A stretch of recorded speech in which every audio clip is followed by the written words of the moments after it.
Assalamualaikum warahmatullahi wabarakatuh. Bersama saya Arya Wiradirjo. Semoga sedulur dimanapun Anda berada diberikan kesehatan, panjang umur, dan banyak rezeki. Pada kesempatan ini saya akan membahas itu asal muasal Magede Ada. Jadi banyak yang perlu dipahami karena berasal dari Pangeran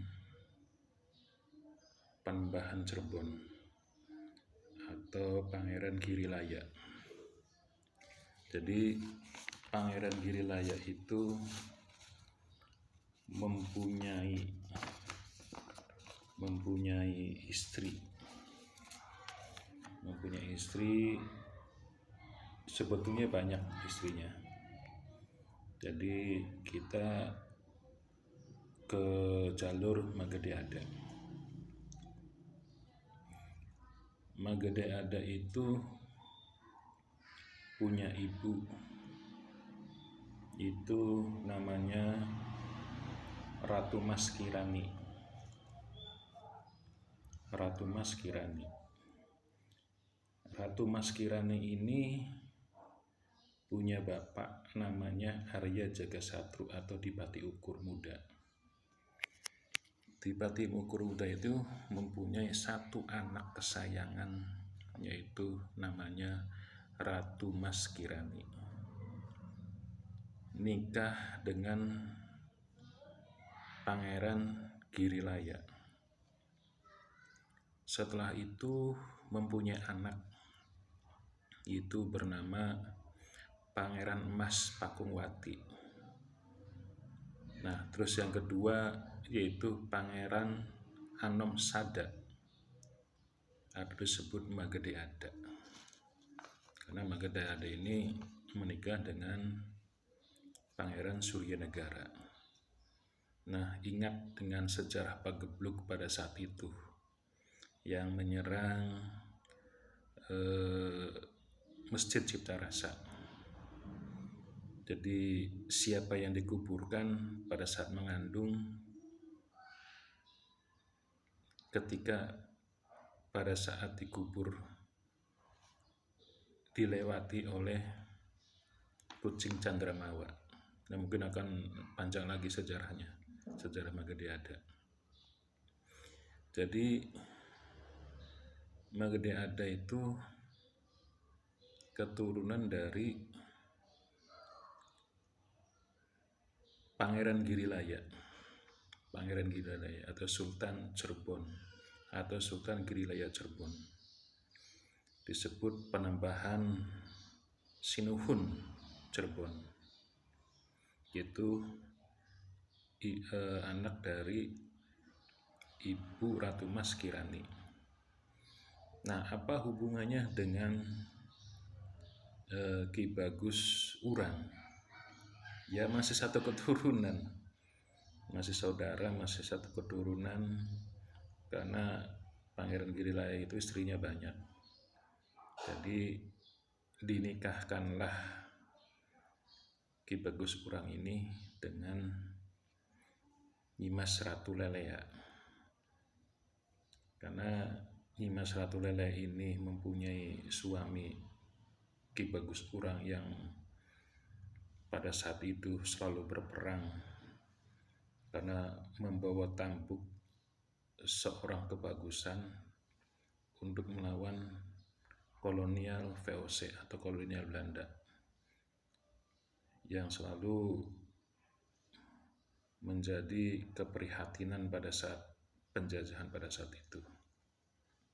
Sehingga Ki Bagus Urang ini dinikahkan dengan Nyi Ratu Lelea. Nah, karena Nyi Ratu Lelea ini jarang ketemu dengan suaminya, sehingga dengan membawa anak itu Demang Suraprasada atau Ki Bagus Sawo. Jadi dari Lelea, Ki Bagus Sawo ini dengan Nyi Ratu Lelea itu pergi ke wilayah Gabus Wetan, karena Gabus Wetan ini adalah perkumpulan dari para kebagusan. Dari Lelea membawa wayang. Mungkin sampai saat ini wayang itu masih ada di kantor desa Gabus Wetan, beserta balik. Jadi Nyi Ratu Lelea dengan Ki Bagus Sawo itu, Pangeran Suraprasada membawa balik beserta wayang ke Gabus Wetan. Nah, karena tidak mau ibaratnya ikut berperang di Gabus Wetan, maka Nyimas Ratu Lelea ini lebih memilih ikut dengan uaknya, yaitu Ki Mastara. Ki Mastara itu pada saat itu masuk ke wilayah Pegadaian, kalau sekarang masuknya Cipunegara. Nah, di situ Nyimas Ratu Lelea berganti nama menjadi Ibu Ratu Gelok. Nyi Ratu Lelea ini menjadi Ibu Ratu Gelok karena statusnya masih punya suami, jadi dia bertahan pada saat itu. Sebetulnya banyak, dari 30 negara banyak yang melamar. Maksudnya 30 negara ini pada saat itu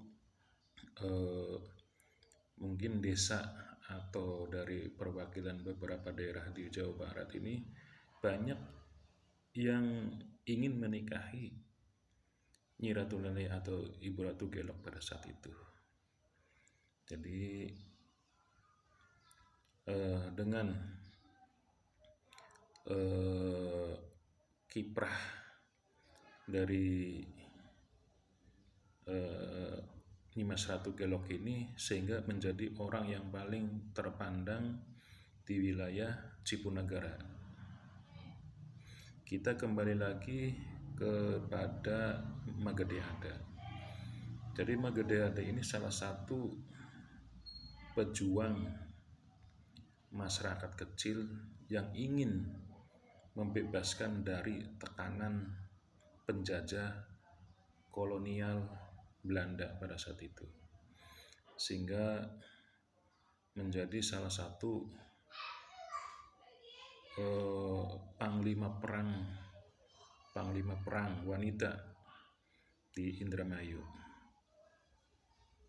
Jadi mungkin itu saja, tidak banyak, mungkin itu ulasan dari saya, karena banyak versi yang harus disamakan atau tidak sama juga yang jadi masalah, karena semua cerita itu ada benar dan ada salahnya.